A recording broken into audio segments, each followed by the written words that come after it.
You won't believe how one quiet evening turned into a memory I still carry with me all these years later. It wasn't dramatic, it wasn't loud, but it left a mark. All because of a short walk home and someone I never expected to share it with.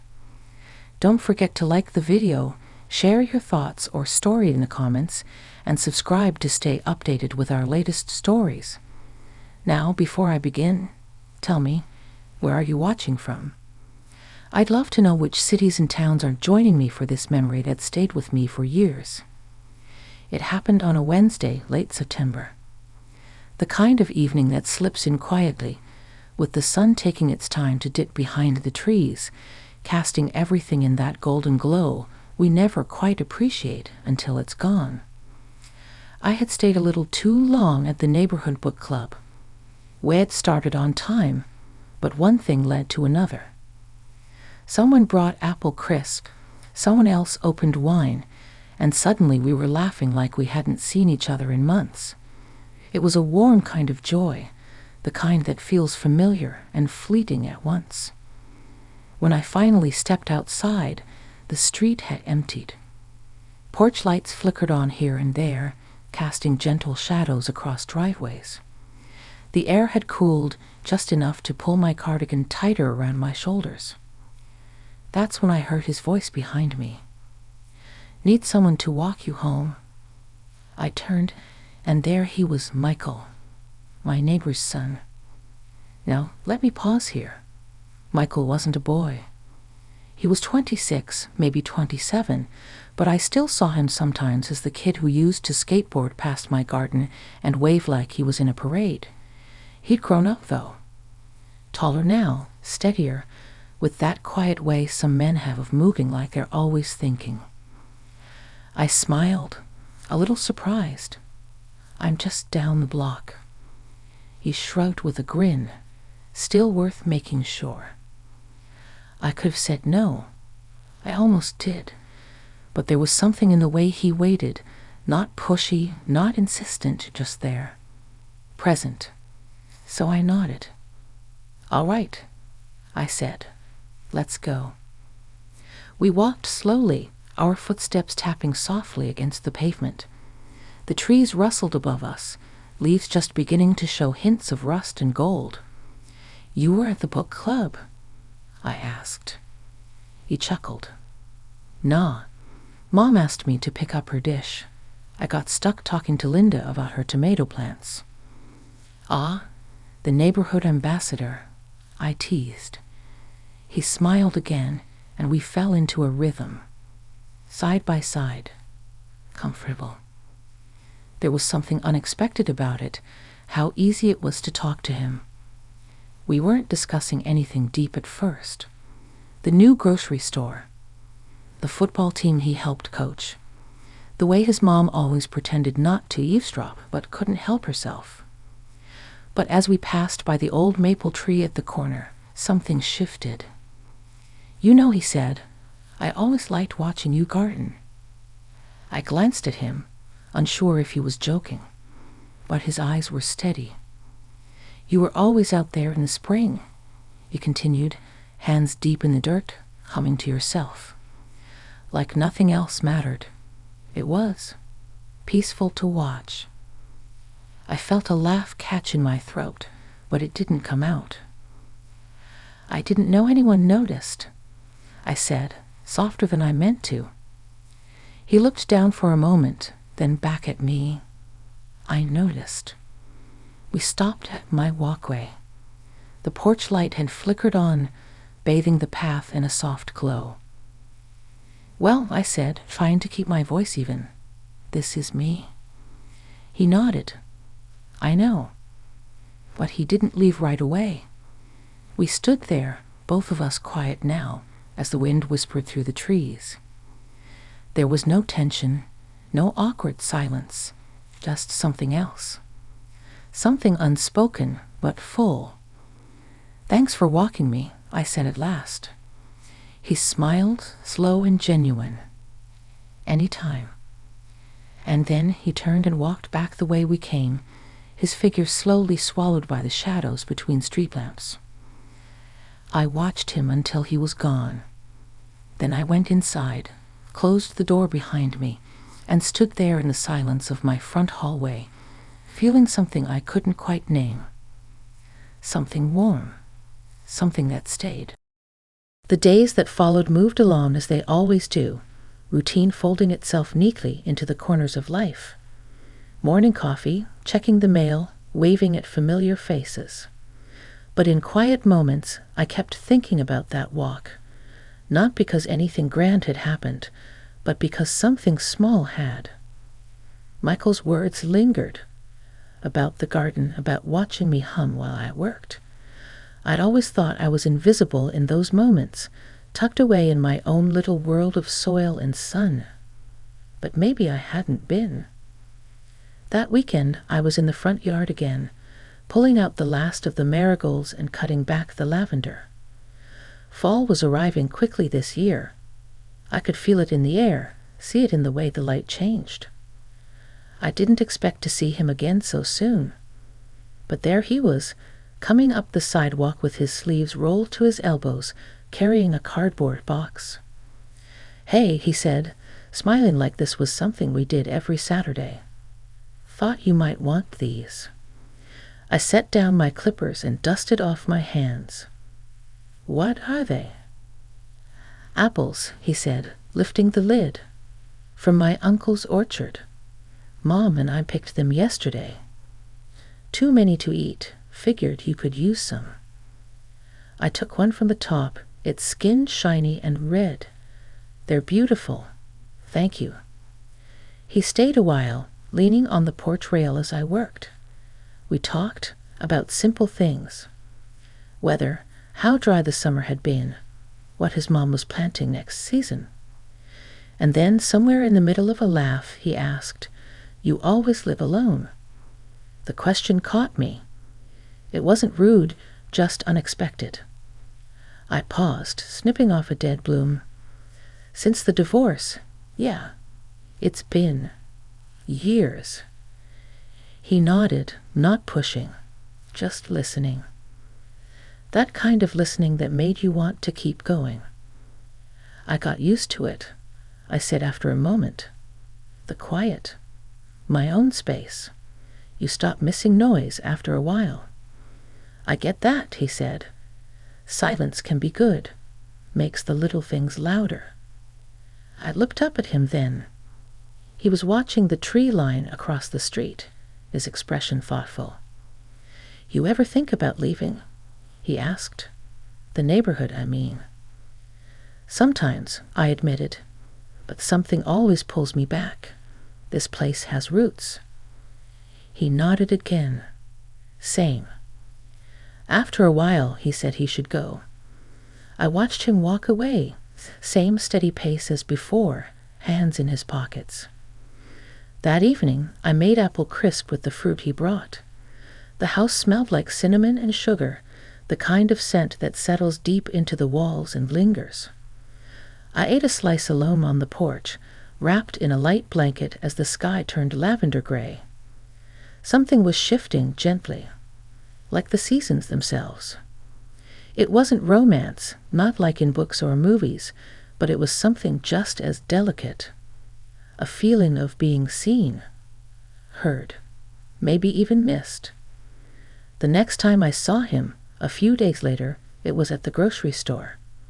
I was picking out soup cans and trying to remember if I needed more tea when he came up behind me. "Hey, garden lady," he said, teasing. "You forgot to return my box." I turned, smiling before I could help it. "You want it back?" He shrugged. "Not really. Just wanted an excuse to say hi." And just like that, we started something neither of us had named. Not quite friends, not quite more. Just two people, walking the same sidewalk, a little closer now than before. The weeks moved on like falling leaves, slowly at first, then all at once. Before I knew it, October had wrapped itself around the neighborhood. Porches were dressed in pumpkins, mums lined the steps, and the air held that crispness that made sweaters feel like a warm handshake. I was out front again, trimming the last of the rose bushes, when I heard his truck pull up. Same familiar hum, same easy rhythm of his boots on the walkway. He waved, holding up a paper bag. "Brought you something." I stood, brushing my knees. "You're spoiling me." He grinned. "I doubt that." He handed me the bag. Inside, a still warm cinnamon bun from a local diner, the kind that only gets made fresh on Saturdays. It smelled like butter and sugar in childhood. "I haven't had one of these in years," I said, touched. "Figured you might like it." He paused, scratching the back of his neck. "You want to come for a drive?" I raised an eyebrow. "Where?" "No place in particular. Just thought you might want a break from raking and clipping and—" He looked around, "waging war on your garden." I laughed. "It's not war. It's pruning." He smiled again, a bit softer this time. "Still, come for a ride." There was something about the way he said it. Not pushy, just open. Like a door half cracked in a quiet house. And so I said yes. We drove with the windows cracked just enough to let in the breeze. His truck smelled faintly of cedar and old coffee. The road took us past cornfields turning gold, and trees that looked like fire, and old barns that leaned slightly, as if they too were ready to rest. He talked a little. I talked a little. But there were long stretches where neither of us said anything, and it wasn't uncomfortable. It felt like exhaling after holding your breath too long. Eventually, we pulled into a clearing I hadn't seen before, just a wide patch of grass overlooking a small pond, with a single bench someone must have placed there years ago. He turned off the engine and leaned back. "Found this place when I was a teenager. Used to come here when the house got loud." I looked at him then, surprised. "Loud?" He nodded slowly. "You remember how things were when my dad was still around?" I did. Most of the neighborhood did. His dad had a temper, sharp and fast, the kind you didn't talk about but always knew was there. He left when Michael was in high school. "I'd sit here," he said, "and just breathe." I didn't say anything at first. What do you say to something like that? But then I reached over and placed my hand on his, just for a moment. Not long enough to say anything, but not so quick it could be ignored. He didn't flinch, didn't look surprised. He just turned his hand slightly, so our fingers brushed, and let the silence settle again. After a while he asked, "You ever do that? Find a place to breathe?" I thought about my garden, about early mornings with tea and the soft hum of bees, about long walks when the world felt too big. "Yeah," I said. "I think we all need a place like that."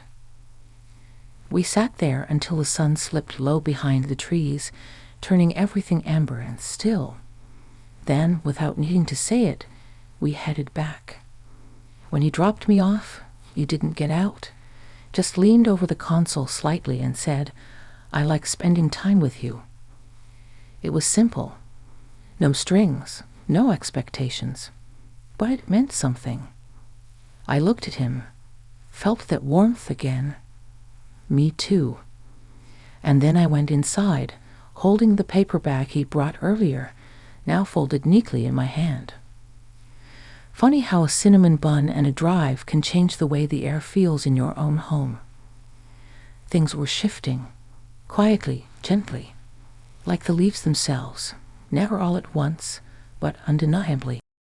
I woke one morning to find a thin layer of silver across the lawn, the garden beds glinting like they'd been touched by a quiet kind of magic.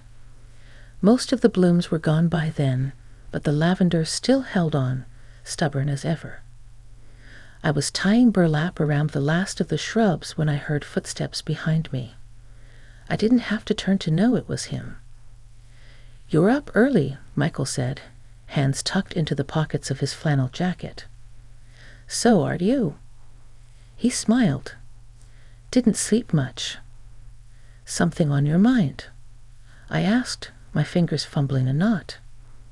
He hesitated, then nodded. "Actually, yeah." I turned then, leaning on the shovel like it was part of me. "You all right?" He looked down, then back up, eyes steady. "I've been thinking. About that night we went for the drive. And about you. Us, I guess." My breath caught, not in fear, but in the weight of that word. Us. "There is an us, isn't there?" he asked quietly. "Even if we haven't called it anything yet." I didn't answer right away. My heart was beating in that old, familiar rhythm. Fast, uncertain, but awake. "I think there's been an us growing for a while," I finally said. "We just didn't water it." He laughed softly, the sound warm against the morning air. "That's very you, turning it into a garden metaphor." I shrugged.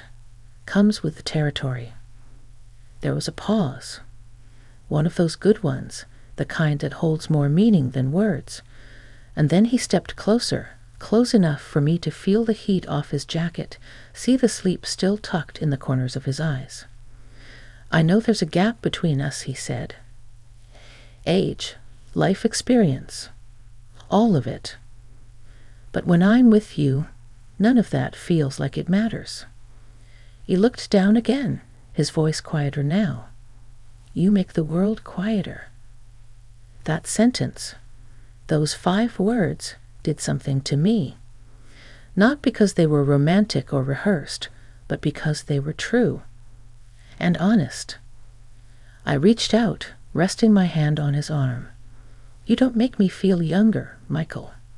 You make me feel present. That's not something I've felt in a long time."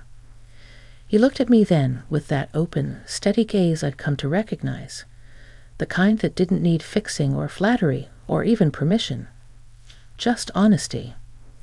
And so we stood there, under the gray-blue sky, frost under our boots, the quiet kind of closeness between us that didn't need anything else to be real. We didn't name what we were. We didn't plan anything or try to map it out. It didn't feel like a beginning or an ending, just a middle worth staying in a little longer.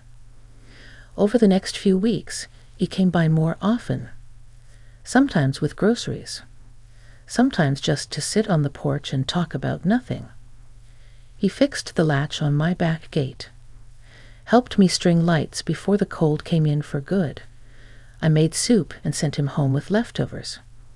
We didn't make promises, but we built something anyway, quietly, steadily. The neighborhood started to notice, of course. I saw the looks, heard the murmurs, but I also saw the way people softened when they saw us together. Like maybe they understood.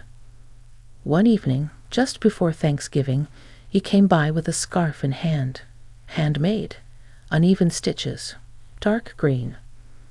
"My mom helped," he said sheepishly.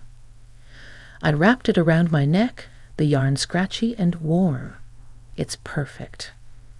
He smiled, and we sat there on the porch together, wrapped in sweaters and stories, watching the world grow cold. That night, after he left, I sat in the living room with a cup of tea and looked around. Same walls, same furniture, same house I'd lived in for years. But it felt different now, not fuller, not louder, just alive. Sometimes life doesn't hand you fireworks or grand moments. Sometimes it just offers a walk home, a bag of apples, a quiet ride to nowhere.